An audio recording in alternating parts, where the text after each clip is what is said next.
Good afternoon, everybody. My name is Nitzan Goldberger. I'm the State Policy Director at the Energy Storage Association. Thank you all so much for attending today's webinar. It's titled The Clean Peak Standard, Coming Soon to a Docket Near You. I'm very excited about this webinar, and thank you so much for being with us this afternoon. Today's webinar is being recorded and will be available at energystorage.org. Participant lines will be muted throughout the webinar. However, we welcome your questions and comments, which can be submitted at any time via the chat box on the left side of your screen. Following the webinar, you will receive a link to the recording and slides, as well as a brief survey regarding today's topic and topics for the future webinars we might be holding, and your feedback will ensure the ESA continues to provide the highest value information to you and your company. So we encourage you to take that survey. Today's topic, as I mentioned, is the Clean Peak Standard. I'm very pleased to invite Lon Huber to present on the Clean Peak Standard today. I know that most of you, if not all of you, are very familiar with Lon, but just to introduce him, Lon is now, as of last month, I believe, a director at Navigant. He's leading Navigant's North America retail regulatory offerings. Before that, Lon came by way of Stratagen, where he was vice president and head of consulting. Lon is the brain behind the Clean Peak Standard. The genesis for the Clean Peak Standard was actually through an engagement with a client that he served in Arizona, the consumer advocate there. And I'm sure that he has a lot to tell us today about the Clean Peak Standard and where we are. Suffice it to say, the Clean Peak Standard has garnered a lot of interest in the last year in particular, and last month we saw not only Commissioner Tobin in Arizona submit draft regulations on a Clean Peak Standard, among other policy proposals in his energy modernization plan, but we also saw in Massachusetts legislation that was passed and then signed by the governor last week, calling an energy bill that included a Clean Peak Standard as well. So I'm sure you all are eager to find out a little bit more about how those programs are looking and what the outlook is for that, and Lon will help us think through that today. All right, before we begin today's presentation, I'd like to remind you that registration for the 2018 Storage Studio Conference is now open. We produce this in collaboration with EPRI, and it's going to be held in Charlotte, North Carolina on October 16th and 17th in this fall, so we hope to see you there. And then additionally, for those of you who are already members of ESA, thank you so much for being part of this organization. For anybody who's interested in becoming a member, please feel free to contact Richie O'Neill, who's our manager for membership. His email address is in the slide deck. All right, so without further ado, Lon, I'll hand it over to you for the presentation part of this webinar. Wow, well, thank you for inviting me to speak today. I really appreciate it. And thanks to all of you listening for joining in, and feel free to submit questions in the chat box throughout this presentation. If I see one pertinent to the slide, I'll answer then and there. If not, we'll address them when I'm done. And Nitzan gave a great background of myself, and really the genesis of this was for a very forward-thinking consumer advocate office in Arizona, by the name of RUCO. It's still going on from there, but I do want to give a shout out to California, because technically they were the first to latch on to the what I call a Clean Peak Light concept. And so Nancy Skinner, Kevin Mullen, and obviously Governor Brown put forward that legislation, and it was signed to prioritize clean peaking resources in California's IRP. So that was sort of the first in a long run to where we are today. Well, I guess I shouldn't say long, because the policy really came out early 2017, late 2016. So it's relatively new and gained a lot of traction. So let me just give a little bit of background, and then we can dive in. So as many of you know Navigant, pretty large company. We consult for some of the largest electric utilities, independent power producers, developers, state governments, and so forth. We have a very deep bunch of experts across the entire energy ecosystem, which is great to have because a lot of the new policies that are needed today really require multidisciplinary approaches and lessons learned. And we also have a very deep analytical tool base for energy storage, both in terms of determining benefits, optimal locations, but also projects, assessing project income streams, and market pricing, so forth, from our proprietary models to our production cost models. We have a really strong analytical toolkit that can span the distribution system to bulk and transmission. So pretty exciting. And hopefully I'll get to use some of those analytics to evaluate these clean peak policies. So let me start with a little bit of background. I think it's important to really understand the genesis of the concept, where we've been and where we're going in terms of energy sector policy.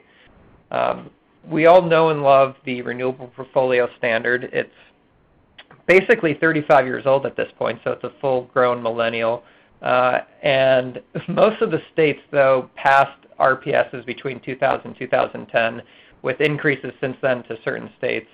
But really, it is a policy that I'd say is at least around that 15-year mark, and we all know a lot has changed since then.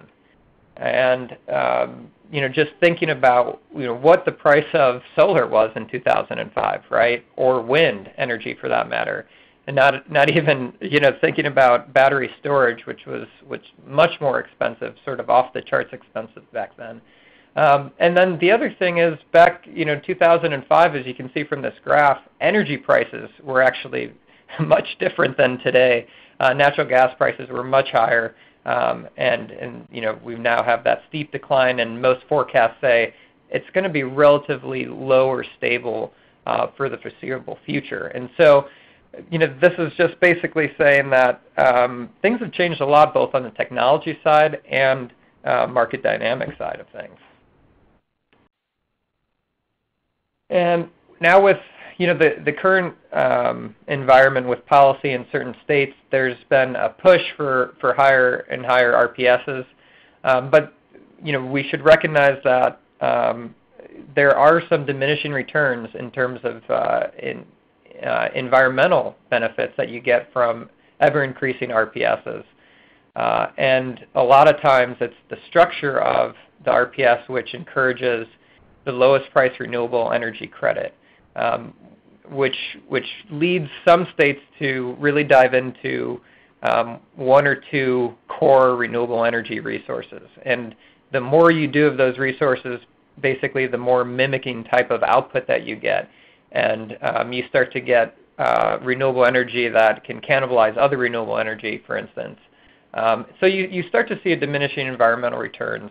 And you do still get to see energy diversity, but capacity diversity might not show up. So you might see some reduction in peak demand, of course, but at the end of the day, you're going to be left with the net load peak that's going to be served with fossil assets. And it really just depends on the state of how large a fossil fleet a certain state needs to maintain reliability.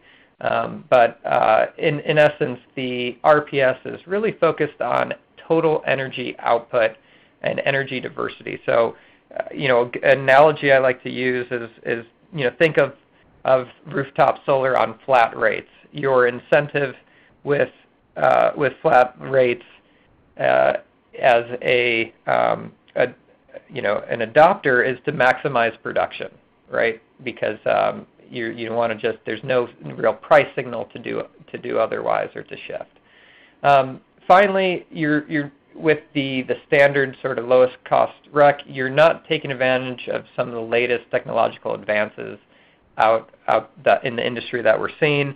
one of my favorite examples is the NREL for solar study that looked at a solar plant and advanced power electronics using a solar-only plant for frequency reg, voltage control, and ramping. And they found that solar, with the advanced inverters, responded to AGC signals actually much more accurate and quicker than a natural gas peaker. So again, when you do that, though, you lose some of that overall output.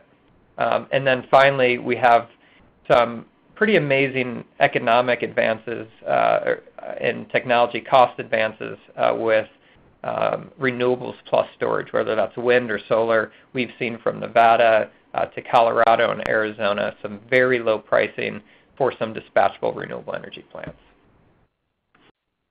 So at the heart of it, to continue with that analogy of flat rates, the Clean Peak Standard is essentially TOU, time of use, rates, meeting an RPS in a way.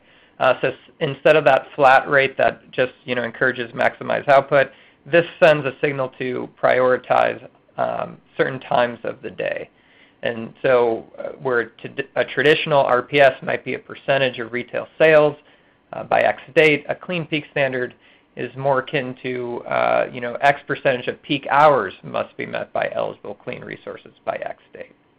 Okay, and you can see on this graph just sort of how that looks like, where you're looking at sort of your net load peak, and I'll get into that later, but you're looking at really where that the system peak is, and then judging how many renewables you have from that point. Okay, so that is a pretty good, hopefully, background and quick catch up for folks that are new to the concept. Let me dive now into a little bit more of the detail of a Clean Peak Standard and some of the things to consider and some of the policy options out there.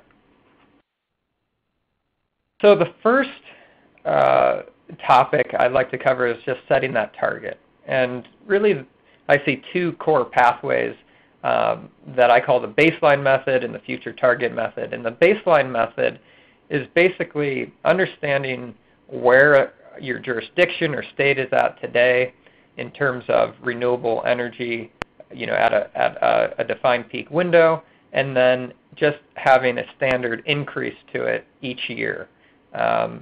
And then a future target is very similar to other RPSs out there where you just say, hey, 25% by 2025, for instance. So there's two pathways there.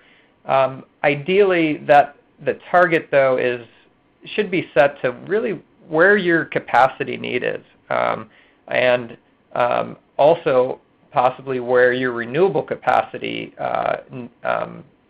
is being deployed in the future. So for instance, if you have 3 gigawatts of renewables in the pipeline, maybe a certain percentage of those renewables should be more oriented toward peak times, for instance. Or if you have, say, 5 gigawatts of natural gas on the horizon, maybe there's a percentage of that.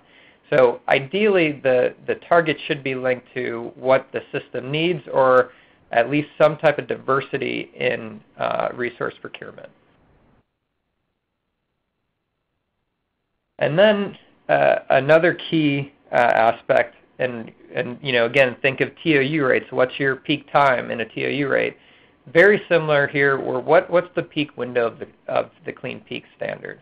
And again, it's meant to be flexible to system needs. So you might have seasonal considerations where summer could be pretty set between, say, a 4 to 8 p.m. on weekdays, where you might have a dual peak type of system in the winter months, and spring might have flexible capacity needs, for instance. The other thing is the scale and the use case of the resource might determine the peak window. So if you're primarily a distribution located resource in a capacity constrained zone, say, you might actually have more of a savings to ratepayers if you're targeting the distribution peak over a system peak, for instance. So you can actually get, you can have multiple peaks in theory, but it really depends on what the system needs. And again, one of the key drivers of the Clean Peak Standard for when I developed it is to actually provide benefits to ratepayers by taking advantage of the latest technology trends, right? So that's really the goal in determining your peak time window. And you might just have a primary season that you target regularly, and then the rest of the time it's optimized to where the system is needed. And then finally, again, for the environmental standpoint, you want to target that net load peak. So that's the peak that's left over after your renewables are sort of subtracted out. So it's basically your fossil peak that you're targeting. And by doing that, you're essentially reducing your ramp, and you're reducing your overgen time periods as well. If you look at gross peak, you're missing that opportunity, and you're not solving for ramps or min load level issues. Okay, eligible resources.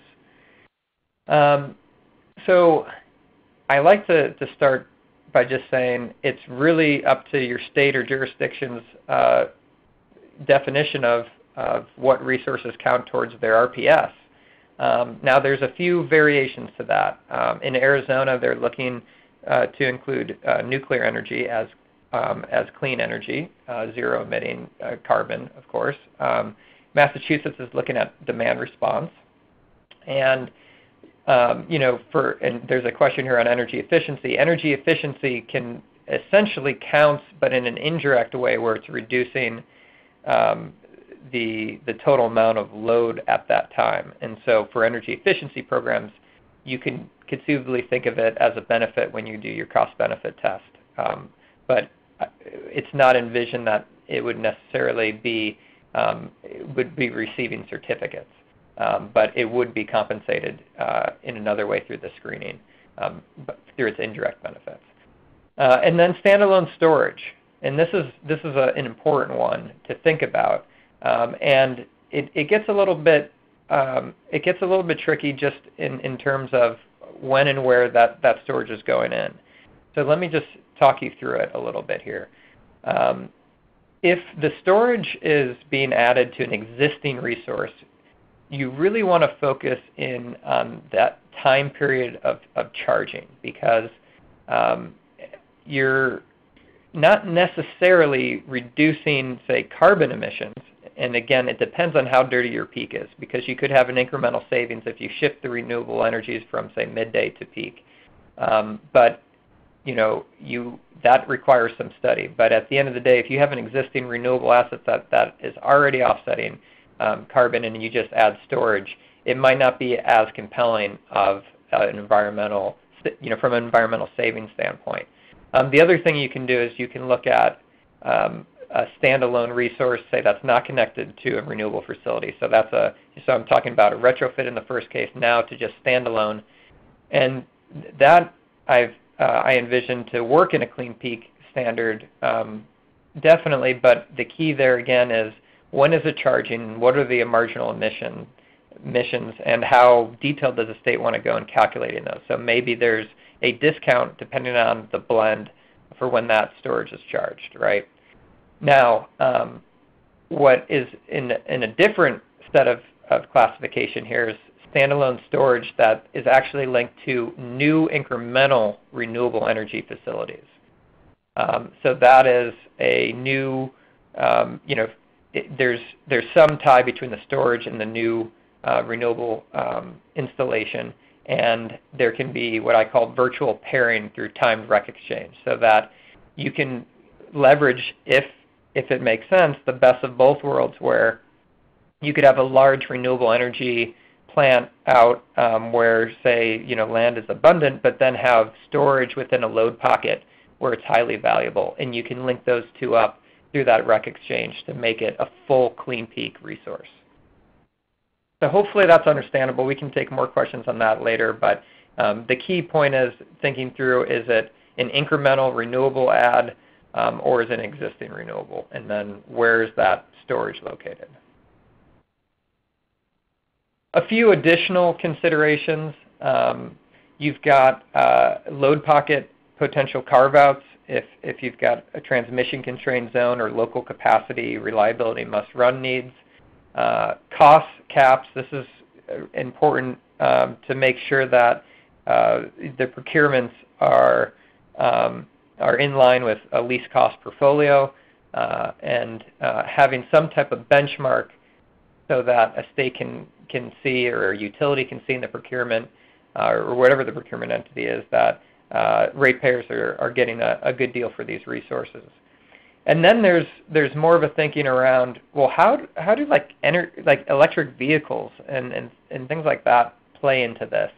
And this is a space that is sort of more on the leading edge of this policy, but one could contemplate partial charge credits or subtractors. So if the EV charges during key times, then maybe it gets a partial credit, but it also risks then a charge if the EV is plugged into the grid during peak times and charging. So there's different ways to structure this, but you can get pretty creative in thinking through of what could be eligible resources, and how and what type of a D grade or D rate they would get on clean peak credits.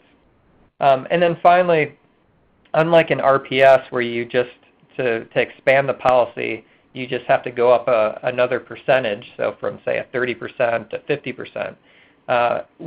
The beauty of the Clean Peak Standard is that you can extend it to an extra hour or two in either direction from your original Clean Peak window to handle the new net load peak down the road or other system reliability needs. It doesn't just have to be a percentage. Okay, so let's get to a little bit of a compare and contrast between Arizona and Massachusetts.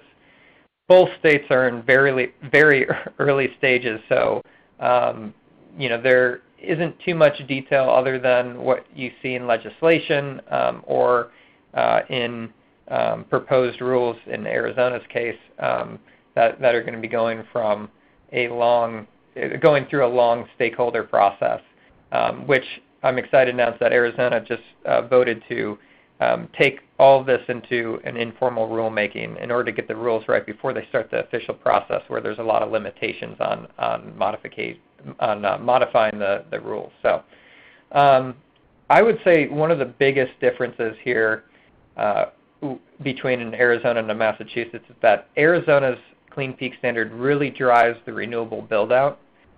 So in the proposal that Commissioner Tobin put forward, there is a long-term renewable energy goal by 2050. But really what drives the near-term renewables is the Clean Peak Standard. And that's in contrast to Massachusetts, where Massachusetts is increasing their RPS. And so you're really using the Clean Peak Standard to guide renewables that are going to be put in place either through offshore wind or on the ground renewable resources. So one is really driving it, and one is steering the renewable energy. In terms of target, Commissioner Tobin in Arizona is looking for a 15% boost in clean energy during the peak. And again, for some utilities, this could be a pretty high percentage at the end of the day overall. So for APS, for instance, where they have a nuclear power facility, that's included in the baseline, and then it's 15% on top of that. And so you could easily see, a utility with nuclear generation assets having 50, 75% clean energy through a combination of policies. In Massachusetts, the legislation specifies that Department of Energy Resources will set a yearly target, which must be at least 0.25% a year, so it could definitely be more than that. But that's the sort of the baseline. And then in peak hours, that's deeper into implementation and probably requires some type of modeling to make sure you're picking a peak hour that isn't really going to shift around that much, right? Some states, when you look at their TOU rates, they've been in place for about 15 to 20 years before they've needed to actually recently change because of renewables. And so doing some modeling, which is what I did actually for Xcel Energy to determine their TOU rates, believe it or not, is looking forward in the next 10 years or so and seeing, hey, where's your net load peak going to be, and then setting a time period that captures that future and to a certain extent some of the near-term peak demands. And so that way it's really not shifting that often.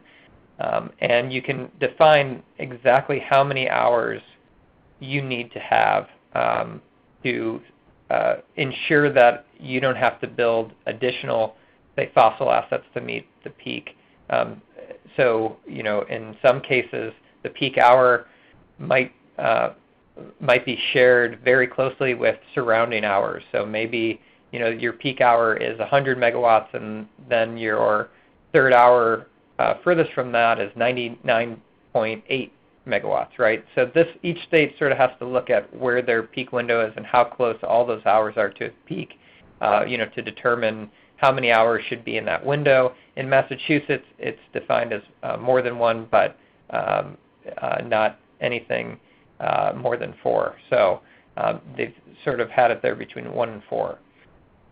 Now, in terms of eligible resources, Arizona is including their current RPS eligible resources. They have a focus on storage retrofits. Standard load storage is included, and of course, nuclear is setting the baseline. In Massachusetts, it's Class 1 renewable energy and storage retrofits that are commenced commercial operation on or after July 1st, 2019.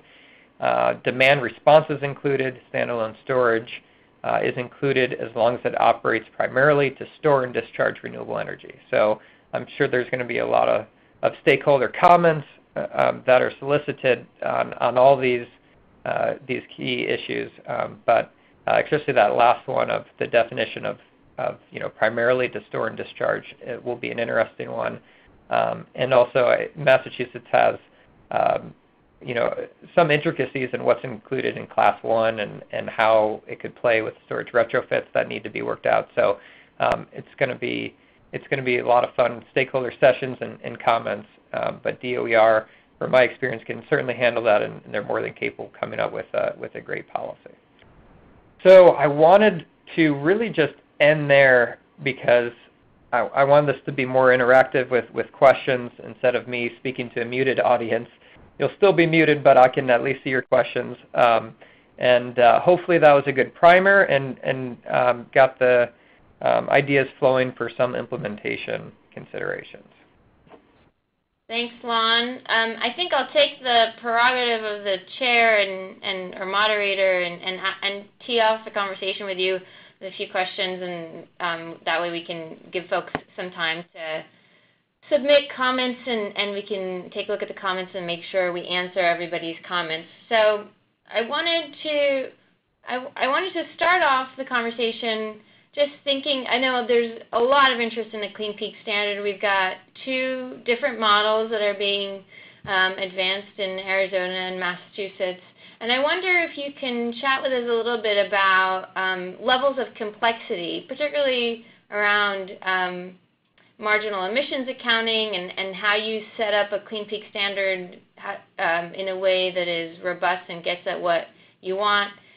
What would you say in terms of regulatory complexity? I know there's going to be some states that want to do something that's a little bit more simple and straightforward, and others that have the capacity to implement a more complex accounting mechanism to make sure that there aren't any unintended consequences on greenhouse gas impacts and the like. So, wonder what your thoughts are about how flexible this concept is in either becoming more more complex or less complex, and where you think the levers are in terms of driving that complexity.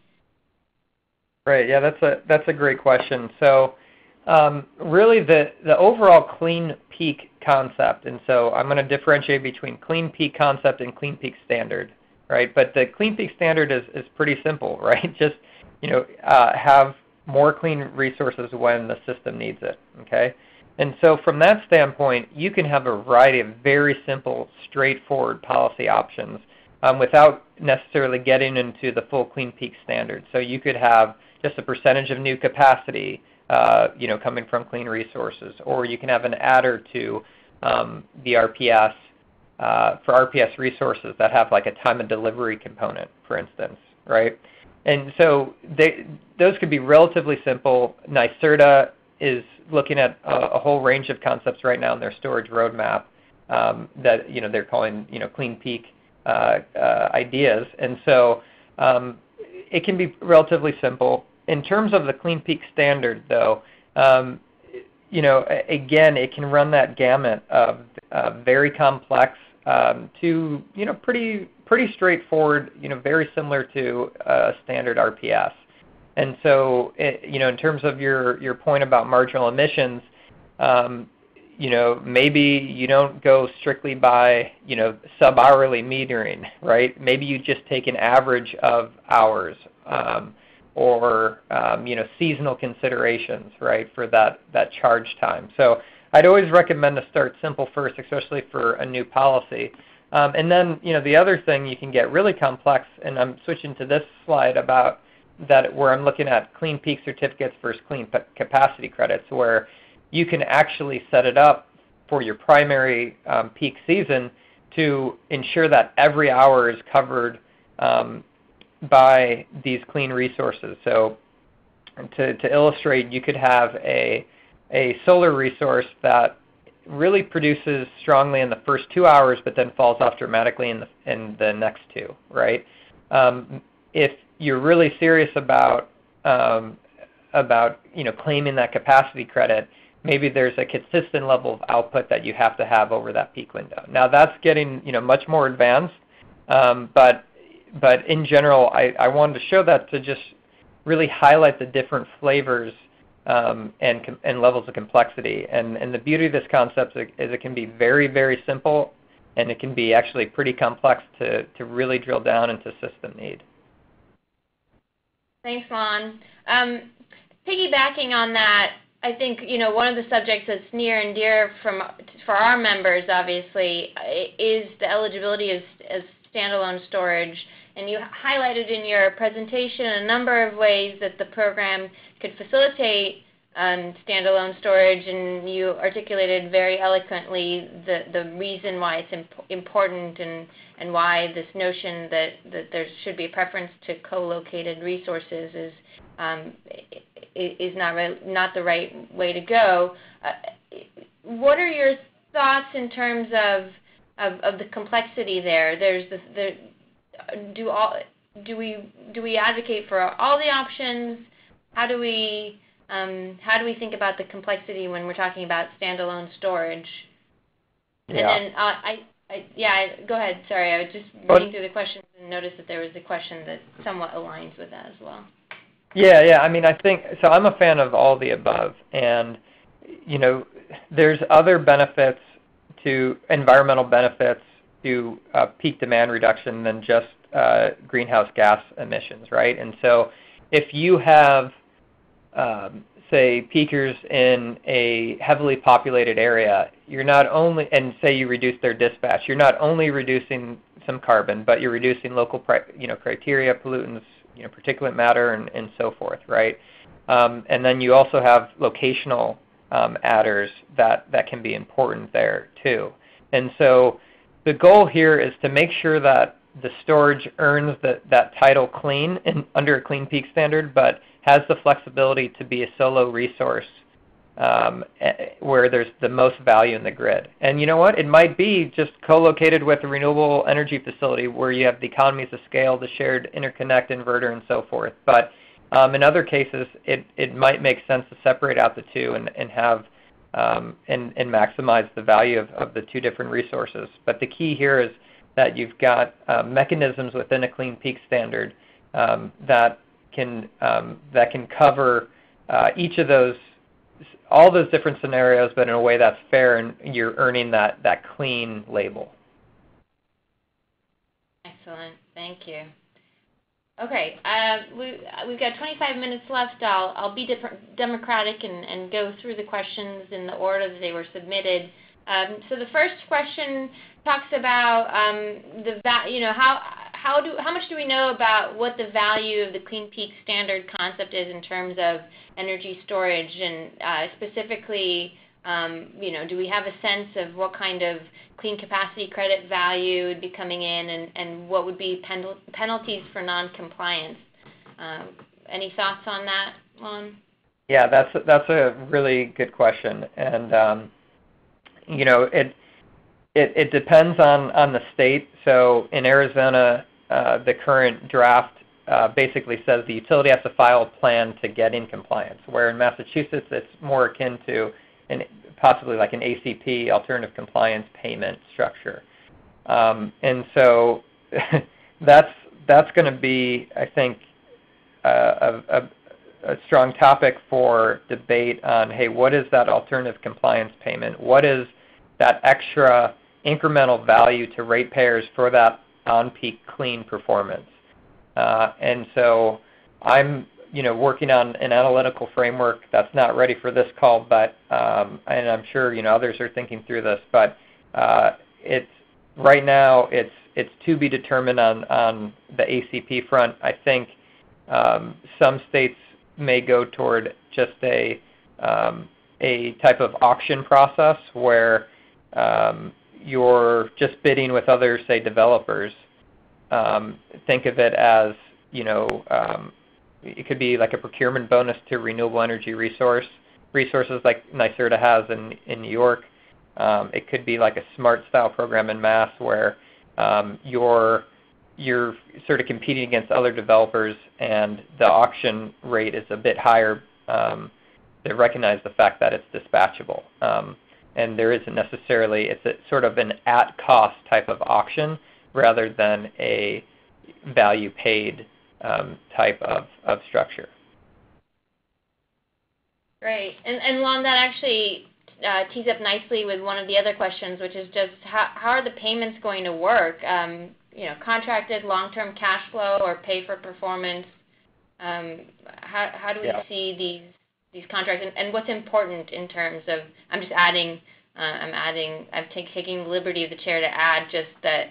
I think this is an important element. What kind of contracts do we need to see to actually get robust showing? Yeah. So I've always been an advocate for at-cost long-term contracts. I think developers get that certainty and help with financing, but ratepayers also get the best deal. So there can be other methods, don't get me wrong, but I've always thought for renewable energy procurement, especially when you're talking new technologies, that a longer-term contract is better. And how that long-term contract is structured is really dependent on how the state manages their RPS resources. So think about in Arizona, for instance, you've got utilities that have competitive procurements for large-scale renewables, and in the past you've had small incentives either upfront or performance-based over a contract period for distributed, say, on-site resources. And so I would say, look to whatever state, you're investigating, look to how they set up their renewable energy compensation and procurement. Because it doesn't have to be substantially different. Excellent, thank you.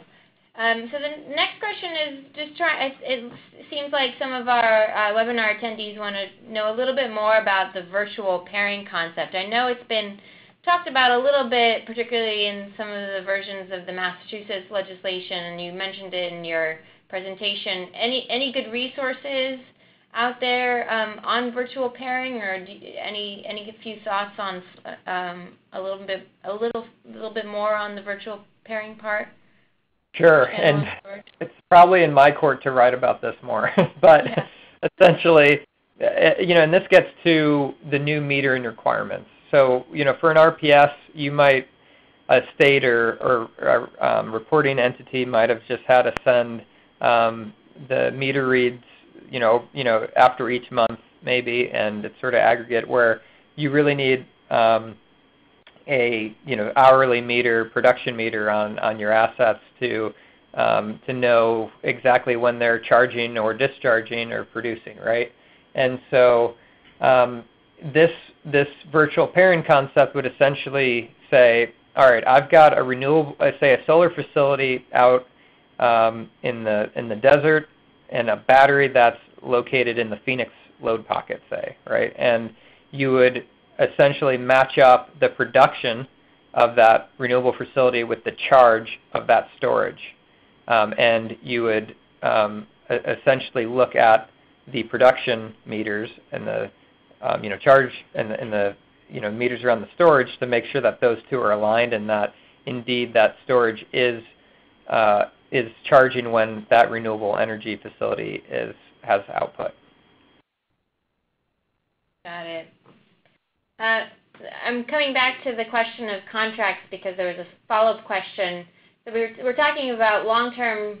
We're talking about long-term contracts, but in recognizing that the peak is changing potentially. So when you're talking long-term contracts, how are you thinking about that in terms of the hours? Are the hours going to be locked into that contract? What are your thoughts around that? I know you've written on this. Yeah. So essentially, you would have some certainty around those hours, that peak window hour. Say of the primary season, that when you installed the asset, and the success of the clean peak should eventually create new hours. But the thing is, you wouldn't be able to abandon your original hours because then you just have a snapback, right? And then you'd have to go back and address those, and you'd have this constant like whack-a-mole. So that's why those original hours would be there for the long term in order to avoid that snapback. And so when I say long-term certainty, it's both in hours and in terms of compensation structure. Perfect. Got it. Thanks for the clarification. Okay, so the next question is an interesting one. I'll read it and let's see what your thoughts are. So the question is, in light of elections this year and a lot of talk about increasing RPS and 100% renewable goals, how do we communicate this as an alternative to policymakers that will more effectively and economically achieve carbon reductions and 100% renewable energy goals? Right. That's a great question. And this has been an issue just in general as states advance in energy policy, where we aren't in the 2005 timeframe where it's like, oh yeah, let's get 10% from renewable resources, right? You didn't really need a lot of analytics back then to say, hey, yeah, this is probably worth doing, right? There was economic development angles, diversity angles. Those were high fuel prices again. But now we're moving on to different value streams of renewable energy. So we're moving from energy to capacity to ancillary services, flexible capacity, and so forth.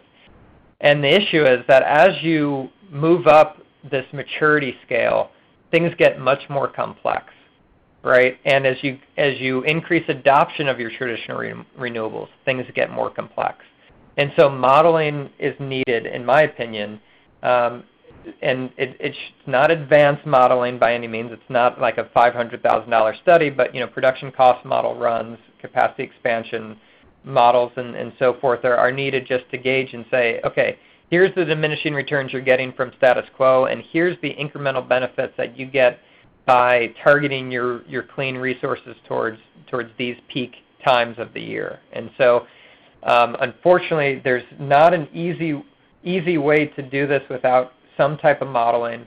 But I also think in terms of communicating to legislators, you might not need that type of modeling. The modeling can come maybe in the regulatory space or the implementation side, but I think it's relatively straightforward where policymakers will get this point of you've got a ramp now, or in high renewable states, or you have this peak that's still fossil intensive, and any dent on that fossil intensive peak will bestow some benefits. And so I think it's more just about communicating how the status quo scales up versus how a policy like this would scale up.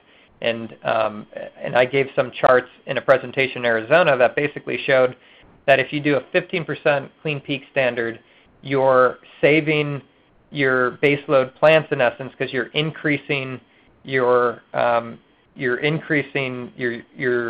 renewable sort of, I guess, charge. You're increasing the belly of the duct to make room for your clean baseload resources, and then you're targeting the peak, which reduces the ramp. So filling in the duct belly and cutting off the sort of head of the duct, if you will, greatly reduces your ramp.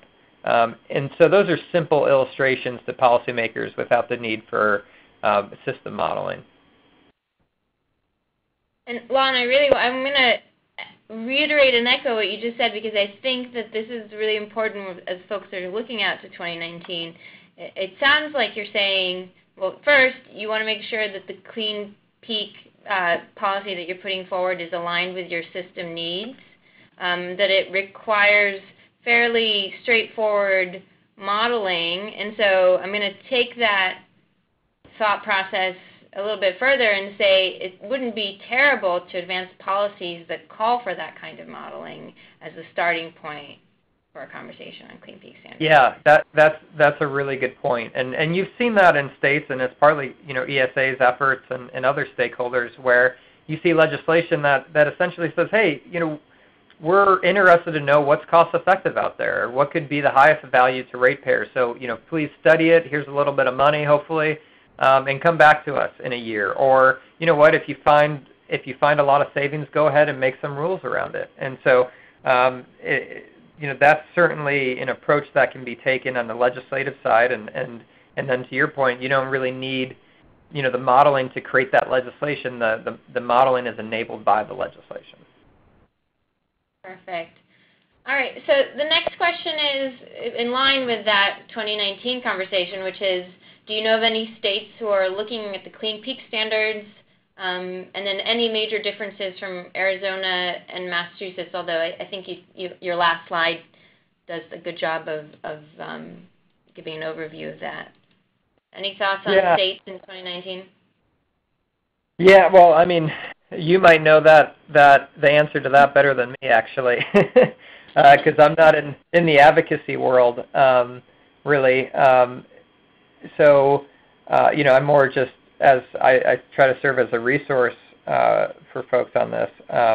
So you might want to answer that one, but I can tell you that New York has certainly brought up this concept as well, and I've been pinged by a few other states that I'm a little bit reluctant to share because they're in the early stages. But there's definitely been interest, outside of the California, Arizona, Massachusetts, New York,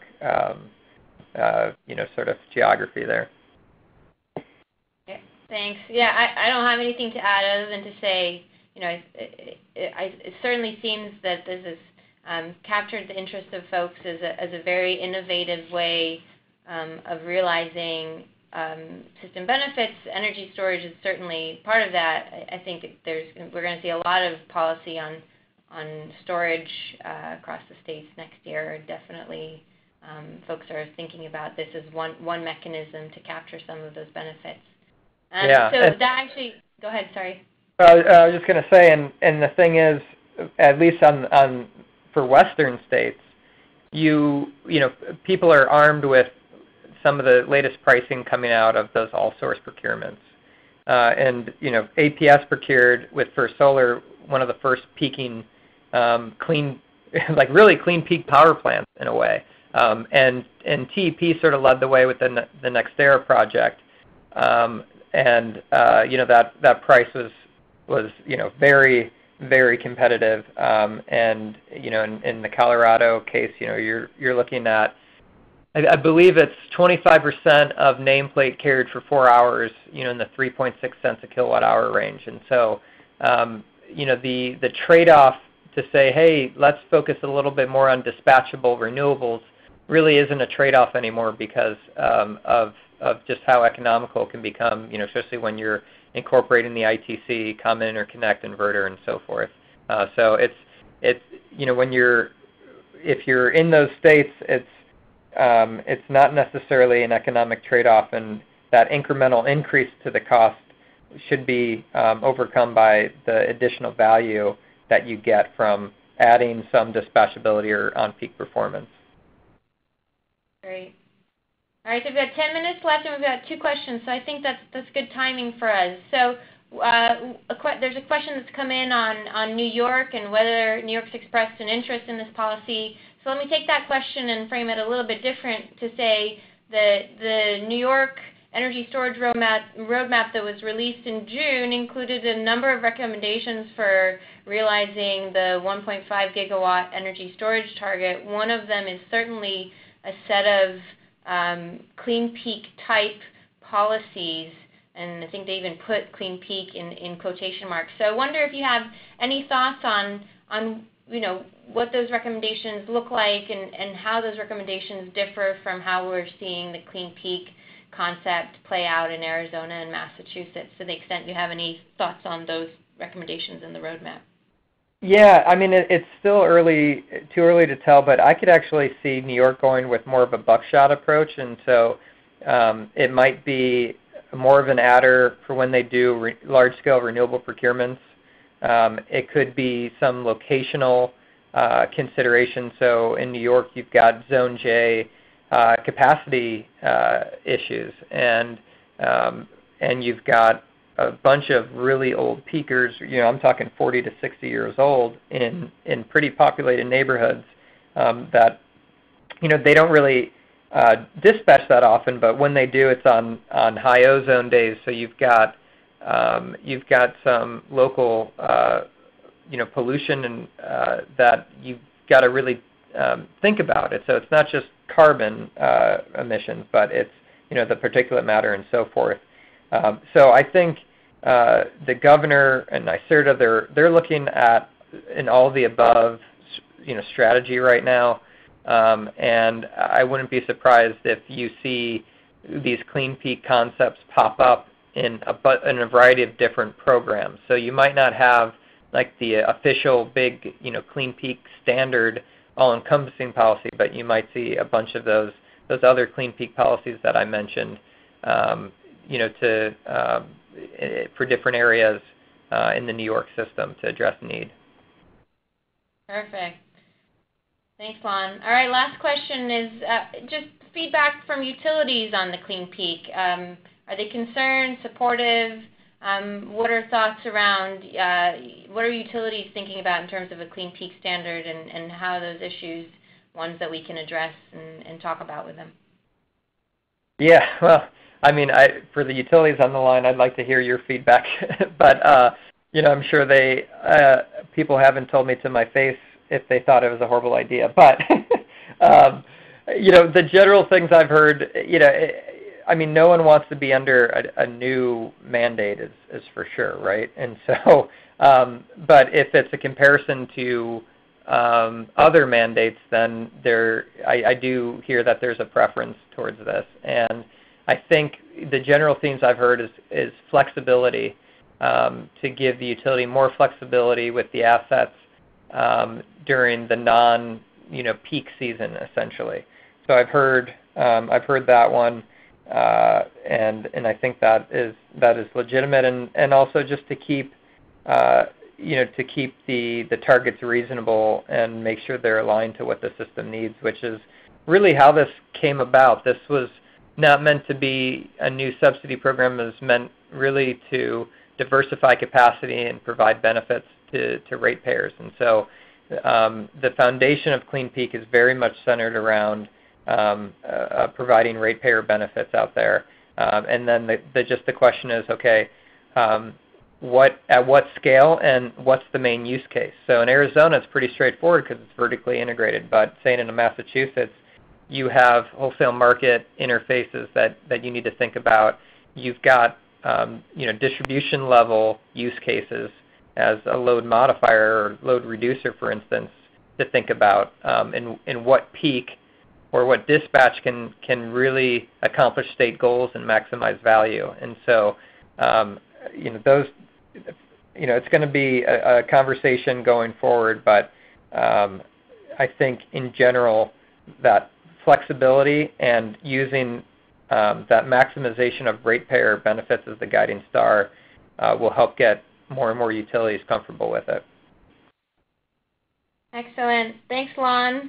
All right, so we've got a few more minutes. Let me point out, thank you, Lon, first, and also tell all of you all that Lon will be at Solar Power International in September if you want to corner him and interrogate him more, as will I. I think we're on a panel together, in fact.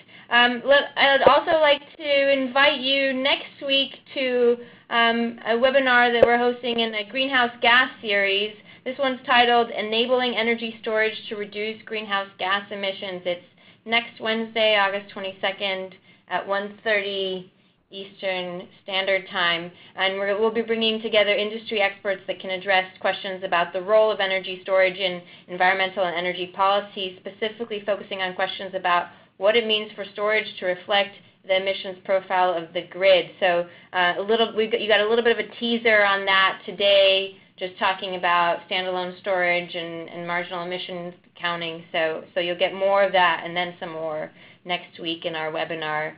If you have any questions about upcoming events or webinars, please let us know at education@energystorage.org. And without further ado, thank you all for attending this webinar. Thank you, Lon, again, and we'll see you next time. You bet. Take care.